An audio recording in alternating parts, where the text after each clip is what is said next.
It's time now to join. Tyler Orton joins us now from Business in Vancouver to talk about business news this morning. Good to see you, Tyler. Thanks for being with us. Thank you so much, Sam. So jobs numbers are out for September for this month, and it was better than expected.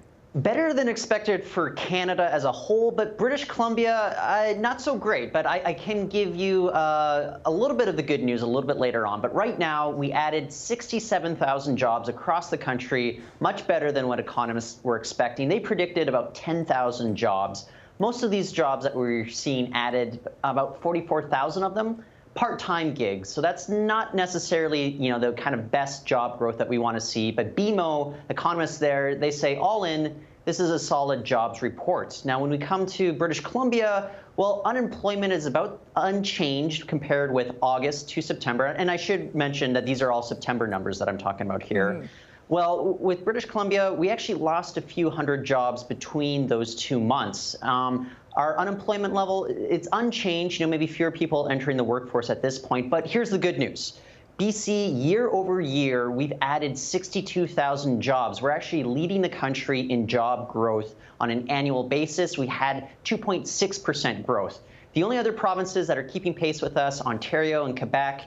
The big thing that we all have in common is that we're very kind of diversified economies versus those markets like Alberta, Saskatchewan, Newfoundland, and Labrador, which have been hit hard by the oil shock back in 2014. So good thing that our economy is diversified. We're leading the way right now. And even BMO announced earlier this week that British Columbia is expected to lead all provinces in GDP growth both this year and next year as well. Well, at least that's good news. Exactly, yeah. Okay, let's talk about Snapchat, because the company that owns Snapchat wants to take it public, and I can't believe how much it would be valued at. Yes, the Wall Street Journal just reported that it would be valued at $25 billion US. And if that sounds like a big number, just sitting there, it's even bigger than what a lot of analysts would actually expect from it, because its most recent valuation, which came after a round of $1.8 billion US in financing, that was back in May, the most recent valuation was only at $17.8 billion. So that's about a $7 billion discrepancy.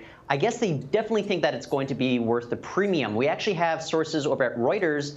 They said that they had told investors, Snapchat told investors, that they expect to bring in $1 billion worth of ad revenue next year. That's up significantly from what we found out in 2014, when they actually had just double-digit numbers in the millions for ad revenue just 2 years ago. So tremendous amounts of growth going on for Snapchat. And I think they're really hoping that they can really get a good bang for their buck if and when they go public. Yeah, no kidding. Tyler, you use the Snapchat? I do. It's something that I still love Twitter, though. That's my go-to social media thing. So. Yeah. All right. Good to see you, Tyler. Thanks for being with us. If you'd like more information, you can head to BIV.com.